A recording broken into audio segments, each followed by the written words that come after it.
સુરેન્દ્રનગરમાં વઢવાણના નાના કેરાળા ખાતે નિર્મિત અદ્યતન જિલ્લા રમત સંકુલ બનાવાયું।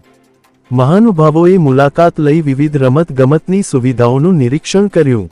અદ્યતન રમત સંકુલ સુરેન્દ્રનગરના યુવા ખેલાડીઓના સર્વાંગી વિકાસ માટે વરદાનરૂપ સાબિત થશે। વિશ્વસ્તરીય ઇન્ફ્રાસ્ટ્રક્ચરની મદદથી પ્રતિભાશાળી ખેલાડીઓ રાષ્ટ્રીય અને આંતરરાષ્ટ્રીય સ્તરે સુરેન્દ્રનગરનું નામ રોશન કરશે।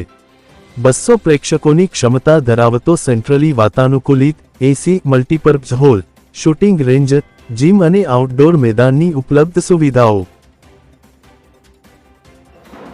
સ્પોર્ટ્સ ઓથોરિટી ઓફ ગુજરાત દ્વારા આજે સુરેન્દ્રનગર જિલ્લાના વઢવાણ તાલુકાના નાના કેરાળા ખાતે ડિસ્ટ્રિક્ટ સ્પોર્ટ્સ કોમ્પ્લેક્સ જેનું વર્ચ્યુઅલી લોકાર્પણ રાજ્યના નાયબ મુખ્યમંત્રી માનનીય શ્રી હર્ષભાઈ સંઘવી સાહેબે ગાંધીનગર મહાત્મા મંદિર ખાતેથી કર્યું છે, ત્યારે એના ભાગરૂપે આજે સુરેન્દ્રનગર જિલ્લાના આ રમત સંકુલનું લોકાર્પણ પણ આજે અમે પ્રત્યક્ષ સ્વરૂપે અહીંયા આવી અને કર્યું છે। ત્યારે મારી સાથે ધ્રાંગધ્રા હળવદના લોકપ્રિય ધારાસભ્ય પ્રકાશભાઈ વરમોરા, સુરેન્દ્રનગર મહાનગરપાલિકાના મેયર શ્રી રાકેશભાઈ રાઠોડ સહિતની જે સમગ્ર ટીમ છે ચૂંટાયેલી અને સંગઠનની, એમની પ્રેરક ઉપસ્થિતિમાં અહીંયા લોકાર્પણ થયું છે। અમારા જિલ્લાના જે પ્રતિભા સંપન્ન ખેલાડી ભાઈઓ બહેનો છે એને રમવા માટેનું એક સરસ મજાનું આ આઉટડોર અને ઇન્ડોર જે સંકુલ તૈયાર થયું છે।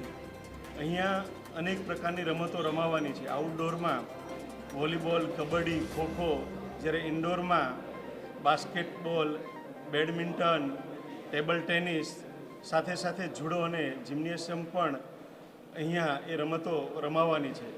આખું જ સ્પોર્ટ સંકુલ છે તે સેન્ટ્રલી એસી છે, એટલે રમત રમતા ખેલાડીઓને પણ કોઈપણ પ્રકારની મુશ્કેલી ન પડે અને આ રમતને નિહાળવાવાળા જે ભાઈઓ બહેનો છે એને પણ કોઈપણ પ્રકારની મુશ્કેલી ન પડે એ માટેનો જે સેન્ટ્રલ હોલ છે એમાં 200 લોકો બેસીને આ રમતને નિહાળી શકે એ પ્રકારની વ્યવસ્થા સરકારના આ સ્પોર્ટ્સ ઓથોરિટી ઓફ ગુજરાત એ વિભાગ દ્વારા જ્યારે કરવામાં આવ્યું છે, ત્યારે રાજ્યના માનનીય મુખ્યમંત્રી શ્રી ભૂપેન્દ્રભાઈ પટેલ સાહેબ અને નાયબ મુખ્યમંત્રી શ્રી હર્ષભાઈ સંઘવી સાહેબનો હું હૃદયપૂર્વક આભાર માનું છું કે અમને જિલ્લા કક્ષાનું આ સ્પોર્ટ્સ સંકુલ આપી અને અમારા જિલ્લાના જે પ્રતિભા સંપન્ન ખેલાડીઓ છે અહીંયા રમી શકે અને પોતાની પ્રતિભા દેખાડીને રાજ્ય કક્ષાએ, નેશનલ કક્ષાએ, ઇન્ટરનેશનલ કક્ષાએ એ રમતમાં જઈ શકે એ પ્રકારની શુભેચ્છા પણ હું પાઠવું છું।